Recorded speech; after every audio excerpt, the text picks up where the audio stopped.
Le nom de Dreyfus a marqué l'histoire de la France par l'affaire d'État et le conflit national qu'elle a engendré.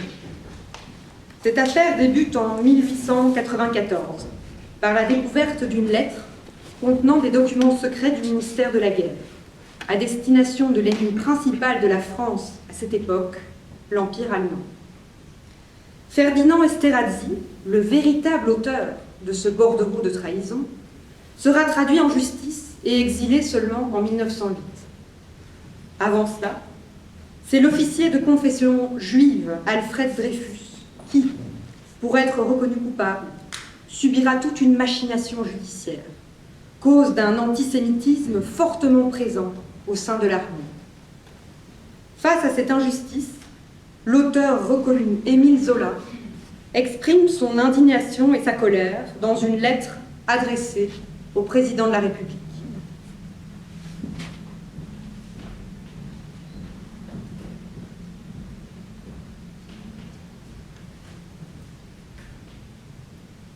Monsieur le Président, me permettez-vous, en ce début d'année 1898, d'avoir le souci de votre juste gloire et de vous dire que votre étoile, si heureuse jusqu'ici, est menacée de la plus honteuse des tâches.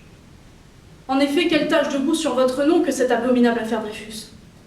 Le véritable coupable, le commandant Esterhazy, vient d'être acquitté par le Conseil de guerre, et c'est fini. La France a sur sa joue cette souillure. L'histoire écrira que c'est sous votre présidence qu'un tel crime social a pu être commis. Puisqu'ils ont osé, j'oserai moi aussi. La vérité, je la dirai, car j'ai promis de la dire si la justice ne le faisait pas. Mon devoir est de parler. Je refuse d'être le complice de la condamnation d'un innocent.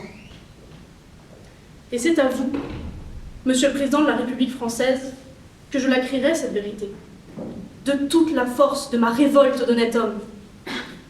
Car à qui donc dénoncerai-je la tourbe malfaisante des vrais coupables, si ce n'est à vous, le premier magistrat du pays? Un homme, néfaste, a tout mené, a tout fait. C'est le commandant Armand du Paty de Clam. Il est l'affaire Dreyfus tout entière. Il apparaît comme l'esprit le plus fumeux, le plus compliqué, le plus hanté d'intrigues romanesques. Je déclare que le commandant Armand du Paty de Clam, qui est le premier chargé d'instruire l'affaire Dreyfus en tant qu'officier judiciaire, est le premier coupable de l'effroyable erreur judiciaire qui a été commise. À partir du moment où un premier soupçon tombe sur l'officier Alfred Dreyfus, le commandant du Paty de Clam entre en scène. Et l'affaire devient son affaire. Ainsi, c'est lui qui les mène tous, les membres de l'armée qui participent à cette enquête pipée. Et on ne saurait concevoir les pièges dans lesquels il a voulu faire tomber Dreyfus, les enquêtes folles, les imaginations saugrenues, toute une démence torturante. À cette première affaire, Monsieur le Président, elle est un cauchemar, une infamie pour qui la connaît dans ses détails vrais. Le commandant du Paty de Clam arrête Dreyfus, le met au secret, il court chez Madame Dreyfus, la terrorise, lui dit que si elle parle, son mari est perdu. Pendant ce temps, l'innocent Dreyfus s'arrachait la chair en cellules, hurlait son innocence. Je voudrais vous faire toucher du doigt comment l'erreur judiciaire a pu être possible, comment elle est née des machinations du commandant du Paty de Clam, comment les généraux, également chargés de l'affaire, ont pu s'y laisser prendre, ont pu laisser leur responsabilité dans cette erreur. Mais au commencement, il n'a donc de leur part que de l'incurie, de l'inintelligence. Ils ont laissé faire la sottise. Mais voici Dreyfus devant le Conseil de guerre. Le huis clos le plus absolu est exigé. Rendez-vous compte, un traître aurait conduit l'empereur allemand devant Notre-Dame, qu'on ne prendrait pas de telles mesures. Et pendant le procès, la nation est frappée de stupeur face à la trahison dévoilée. Elle applaudira la dégradation publique de Dreyfus. Elle voudra que le coupable reste sur son rocher d'infamie, dévoré par le remords. Mais derrière ce huis clos, il n'y avait que les imaginations démentes du commandant du Paty de Clam qui ont suffi à convaincre les généraux. Tout cela n'a été fait que pour cacher le plus saugrenu des romans, et il suffit pour s'en assurer d'étudier attentivement l'acte d'accusation rédigé par le commandant, lu devant le conseil de guerre. Le néant de cet acte d'accusation. Qu'un homme ait pu être condamné sur cet acte, c'est un prodige. Dreyfus sait plusieurs langues. Crime. On n'a trouvé chez lui aucun papier compromettant. Crime. Il va parfois dans son pays d'origine, l'Alsace. Crime. Il est laborieux. Crime. Il a le souci de tout savoir. Crime. Il se trouble. Crime. Il ne se trouble pas. Crime.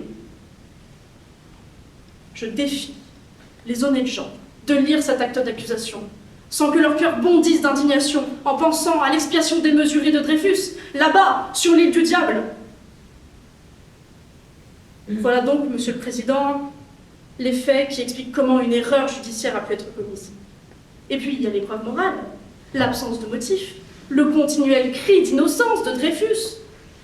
Tout cela achève de le montrer comme une victime de la chasse aux sales juifs qui déshonore notre époque. Et nous arrivons à l'affaire Ferdinand Esterhazy. 3 ans se sont passés depuis que Dreyfus a été envoyé sur son île de désolation.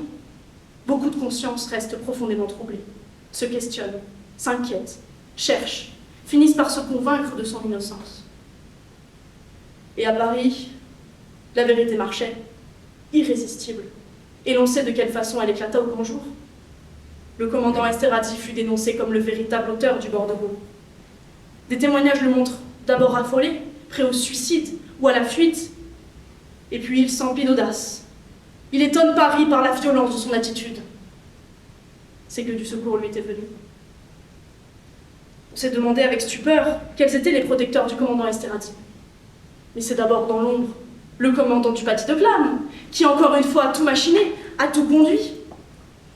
Puis ce sont les généraux conservateurs du mensonge abominable, qui sont bien obligés de faire acquitter Esterhazy, sans quoi il y aurait révision du procès de Dreyfus. Et c'était ce que l'état-major antisémite ne pouvait laisser faire, sans quoi il croulerait dans le mépris public. Ainsi, les recherches durèrent de mai à septembre 1896. Et ce qu'il faut affirmer bien haut, c'est que les généraux étaient pleinement conscients de la culpabilité d'Esterhazy, car son écriture concordait parfaitement à celle du bordereau. Mais sa condamnation entraînait inévitablement une révision de procès, et c'était la fin de l'état-major, la honte, le déshonneur. Il dut y avoir là une minute, psychologique, pleine d'angoisse, et une fois cette minute passée, la décision de faire subsister ce mensonge abominable est restée. Comprenez-vous cela? Voici 1 an que les généraux savent que Dreyfus est innocent, et ils ont gardé pour eux cette effroyable chose. Et ces gens-là dorment la nuit.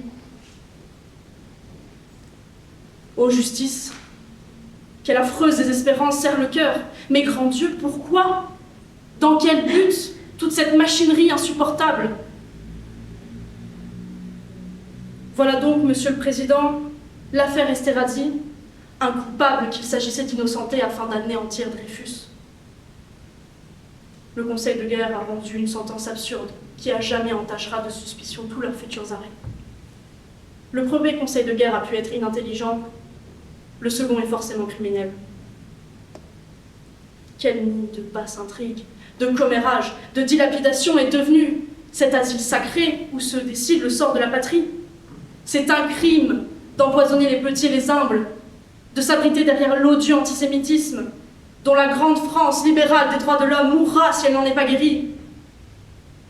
Je dis que ceci est un crime de plus, et que ce crime soulèvera la conscience universelle. Telle est donc la simple vérité. Elle est effroyable. Je me doute bien que vous n'avez aucun pouvoir en cette affaire, Monsieur le Président, que vous êtes le prisonnier de la Constitution. Vous n'en avez pas moins un devoir d'homme. Quand on enferme la vérité sous terre, elle s'y amasse, elle y prend une force telle d'explosion, et le jour où elle éclate, elle fait tout sauter avec elle. Mais cette lettre est longue, Monsieur le Président, et il est temps de conclure. J'accuse le commandant Armand du Paty de Clam d'avoir été l'ouvrier diabolique de l'erreur judiciaire, d'avoir mené son enquête fumeuse pendant 3 ans, d'avoir défendu son œuvre néfaste des manières les plus saugrenues et les plus coupables. J'accuse les 3 experts en écriture, les sieurs Bellhomme, Varinard et Coire, d'avoir fait des rapports frauduleux et mensongers sur le bordereau, à moins qu'un examen médical ne les déclare atteints d'une maladie de la vue et du jugement. J'accuse les bureaux de la guerre d'avoir mené dans la presse une campagne abominable pour égarer l'opinion publique et couvrir leurs fautes. En portant ces accusations, je n'ignore pas que je me mets sous le coup des articles de la loi qui punissent les délits de diffamation. Et c'est volontairement que je m'expose. Je n'ai qu'une passion, celle de la lumière, au nom de l'humanité qui a tant souffert et qui a droit au bonheur. Ma protestation enflammée n'est que le cri de mon âme. Qu'on ose donc me traduire en cour d'assises et que l'enquête ait lieu au grand jour. J'attends.